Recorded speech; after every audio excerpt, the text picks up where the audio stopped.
সুপ্রিয় দর্শক মন্ডলী, আজ 12ই আগস্ট 2025 মঙ্গলবার 28শে শ্রাবণ। জানাচ্ছি পত্রিকাগুলোর প্রধান প্রধান শিরোনাম। সর্বপ্রথম ইত্তেফাক মেইন হেডিং করছে, উপদেষ্টা হয়ে পাথর তোলা বন্ধ রাখতে পারলাম না রিজওয়ানা। এরপরে প্রথম আলোর মেইন হেডিং, যুক্তরাজ্যের সাবেক ভূমিমন্ত্রী সাইফুজ্জামান চৌধুরীর সম্পদ বিক্রি হচ্ছে।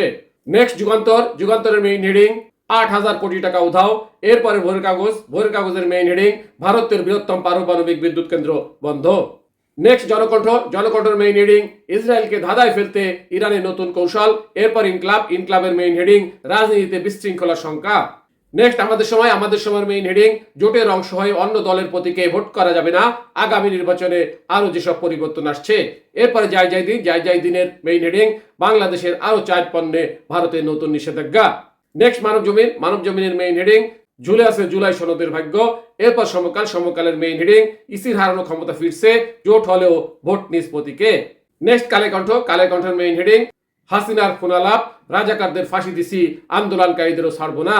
এরপর বিবিসি নিউজের মেইন হেডিং, বিনা প্রতিদ্বন্দ্বিতায় নির্বাচিত হওয়ার সুযোগ বন্ধে, না ভোট সিদ্ধান্ত ইসির।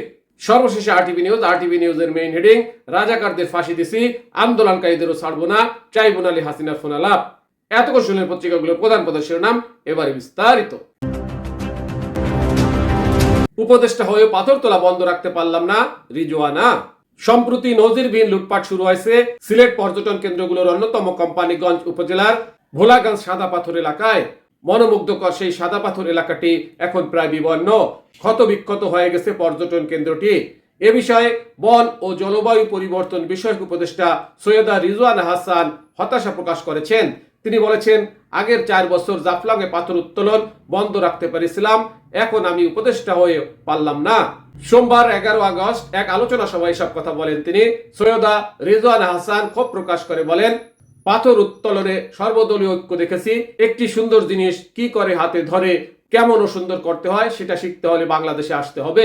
চোখের সামনে অপূর্ব সুন্দর একটি জায়গা জাফলং নষ্ট হতে দেখলাম, ধ্বংসলীলা দেখলাম। তিনি বলেন, শুনলাম এই পাথরগুলো নাকি তুলতেই হবে। কেন তুলতে হবে, কেন? কারো কাছে কোনো পরিসংখ্যান নেই, অথচ পরিসংখ্যান বলছে দেশের চাহিদার মাত্র 6 ভাগ পূরণ হয় এই পাথরগুলো তুলে, বাকি 94 ভাগই আমদানি করতে হয়। 94 ভাগ আমদানি করতে পারলে বাকি 6 ভাগ কেন পারলাম না? তিনি আরো বলেন, কেন আমরা ভিয়েতনাম গিয়ে ওদের নদীর ইকো ট্যুরিজম দেখি, কেন আমরা জাফলং এ একটা ইকো ট্যুরিজম করতে পারলাম না? আমরা যেমন সৌন্দর্য মণ্ডিত জাফলং দেখেছি, কেন নতুন প্রজন্ম সেই জাফলং দেখতে পারলো না? উপদেষ্টা বলেন, সিলেটে 2 জন উপদেষ্টা গেলাম, সেখানে পাথর তুলতে সর্বদলীয় ঐক্য দেখলাম। আগের 4 বছর জাফলং এ পাথর উত্তোলন বন্ধ রাখতে পেরেছিলাম, এখন আমি উপদেষ্টা হয়ে পারছি না।